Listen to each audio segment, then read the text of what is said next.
Good day to you and welcome to another Paddocks Club video tutorial. Today I would like to address an issue that is currently a much debated topic for South Africans: Eskom's scheduled load shedding and the interrupted electricity supply that results therefrom. It has been reported in the media that these scheduled blackouts will be a reality for all South Africans for the next 2 years. It seems that we all need to make alternative plans. In an attempt to offer possible solutions to this problem, I will deal with what is required for bodies corporate to authorize alternative power sources, such as generators. In the first place, I will set out the provisions the trustees should consider before allowing the installation of a generator. There are 3 considerations in terms of Section 44(1)(c). An owner must not use his section or exclusive use area or permit it to be used in such a manner or for such purpose as shall cause nuisance to any occupier of a section. Secondly, in terms of PMR 68(1)(4), an owner must not do anything to his section or exclusive use area which is likely to prejudice the harmonious appearance of the building.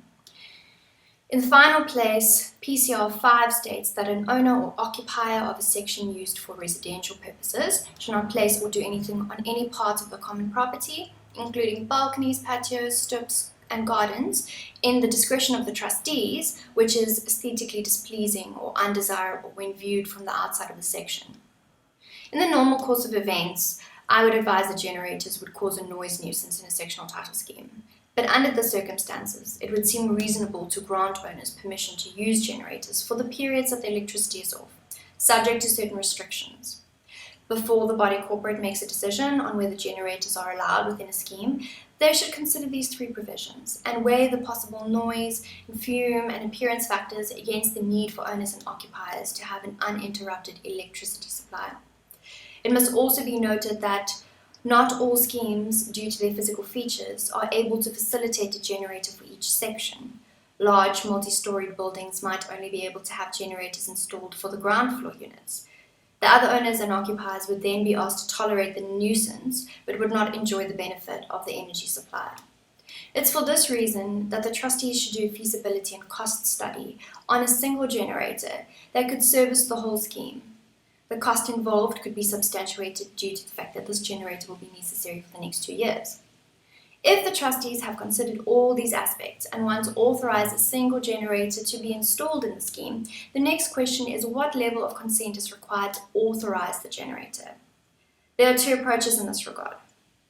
In the first place, the installation of a generator could be considered a non-luxurious improvement to common property, and the procedure set out in PMR 33(2) will need to be followed to authorize the installation of the generator.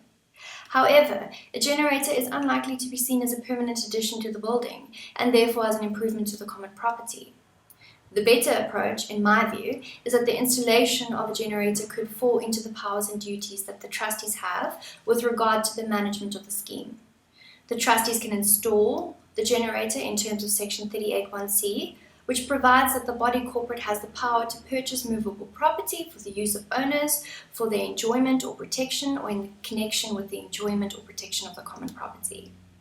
The maintenance of the generator can be dealt with in terms of Section 37(1)(o), which provides that the body corporate must keep in a good and serviceable repair and properly maintain the plant, machinery, fixtures, and fittings used in connection with common property and sections. As to funding this generator, I suggest that the trustees convene a special general meeting, with notice that a Section 39(1) directive needs to be passed to authorize the trustees to use the reserve fund for this expense. My recommendation is that the body corporate make a conduct rule that deals with the installation of generators for each section. In this way, a special resolution is obtained and 75%, reckoned in both number and value, of the owners will buy into the installation of these generators.